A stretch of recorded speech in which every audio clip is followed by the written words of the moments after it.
Hi friends எல்லோருக்கும் வணக்கம். இப்போ பாருங்க நாட்டு கொத்தமல்லி வாங்குறதுக்கு தான் வந்திருக்கிறேங்க.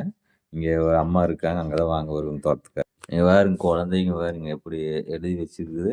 உங்க வீட்ல இப்படி தான் குழந்தைங்க எழுதி வச்சிருக்குங்களா? செவுத்துல பாருங்க எப்படி கிறுக்கி வச்சிருக்கிறாங்க. ம். எங்க பாப்பா சின்ன வயசா இருக்கும்போது இப்படிதான் கிறுக்கி கிறுக்கி வச்சாங்க.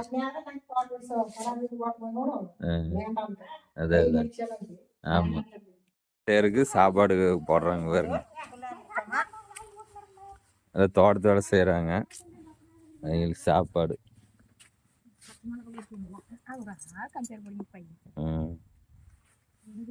மூணு பேர் தான் வந்திருக்காங்க.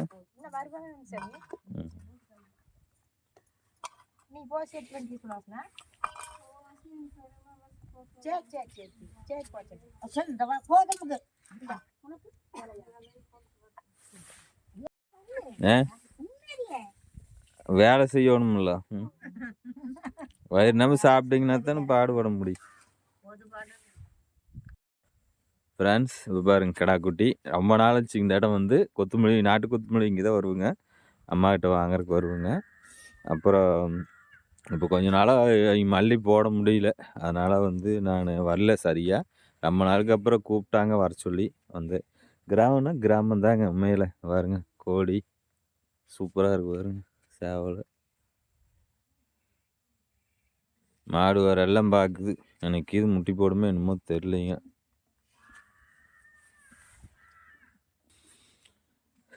சரி ஃப்ரெண்ட்ஸ் எனக்கு வந்து ஷோல்டர் பெயின் வந்துடுச்சுங்க. தனிக்கேன் போட்டு ரொம்ப தூக்கம் அதிகமாக வெயிட் தூக்கறனால கொஞ்சம் தூக்க வேண்டான்ட்டாங்க. நான் ஏற்கனவே ஒரு 6-7 மாதம் இருக்குது சிங்கிரிபாளையம் போனேன். கொடிவேரி போயிட்டு சிங்கிரிபாளையம் போனேங்க. போகிறப்ப எல்லாம் நீவி பாட்டு அதாவது தம்பி நீ வந்து கேன் தூக்காத, தூக்குனீன்னா உனக்கு ஷோல்டர் பெயின் வரும் அப்படின்னாங்க. அப்போ நானும் சரி நம்ம தொழிலாக போச்சு எப்படி நம்ம செய்யாது இருக்கிறது அப்படின்னு இத்தனை நாள் நான் செஞ்சுட்டு இருந்தேன். அப்புறம் மறுபடியும் போனதுக்கப்புறம் ஜவ்வு கீது விட்ருக்கு. அதனால நீ தூக்குனீன்னா உனக்கு இன்னுமே அதிகமாக சிரமம் அப்படின்னு பயப்படுத்தி விட்டாங்க. அதனால் நான் கொஞ்சம் கேன் போடுறது கொஞ்சம் ஸ்டாப் பண்ணியிருக்கிறேன். மறுபடி ரெடி ஆயிடுச்சுன்னா அப்புறம் மறுபடியும் போடலாம் அப்படிங்கிற இதில் ஸ்டாப் பண்ணியிருக்கிறேன். அதனால் சரி இனிமேல் இந்த வியாபாரம் பண்ணலாம். நம்ம வியாபாரம் பண்ணாதையே இருந்தோம்னா நம்ம எப்படி பிழைக்கிறது சொல்லுங்கள். அதனால் நாட்டு கொத்தமல்லி தழை இங்கேயே வெந்தயக்கீரையும் இருக்குதுங்க. வெந்தயக்கீரையும் இப்போ இன்னைக்கு பிடுங்க முடியாதுன்ட்டாங்க, ஆள் இல்லைன்ட்டாங்க. அப்புறம் திங்காமல் வெந்தயக்கீரை கொடுப்பாங்க. அது எல்லாம் கொஞ்சம் கொஞ்சமாக எடுத்து வியாபாரம் பண்ணிக்கலாம்.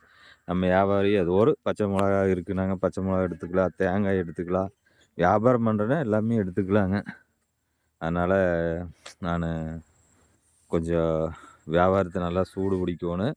அப்புறம் நான் வந்து இந்த ஒரு வாரமாக கொஞ்சம் ஸ்லோவாக தான் இருந்துச்சு. கார்த்திகை தீபம்னு வியாபாரம் ஆகலை. அதனால் என்ன பண்ணேன் நான் சேமித்து வச்சுருப்பேன். அதுலேருந்து கொஞ்சம் எடுத்துட்டுங்க. ஒரு 2000 எடுத்ததை இந்த வேலை இல்லாதப்போ சமாளித்தேன். அதனால் நீங்களுமே சேமிக்கிற பழக்கத்தை கற்றுக்குங்க. சரி ஃப்ரெண்ட்ஸ் நான் ஏதாவது பேசுகிறது தப்பாக குறையா இருந்தாலும் கமெண்ட் பாக்ஸில் கமெண்ட் பண்ணுங்கள். சரி ஃப்ரெண்ட்ஸ் இது ஒரு சின்ன வீடியோ. நெக்ஸ்ட் அடுத்த வீடியோ பார்க்கலாம். எல்லாத்துக்கும் பாய்.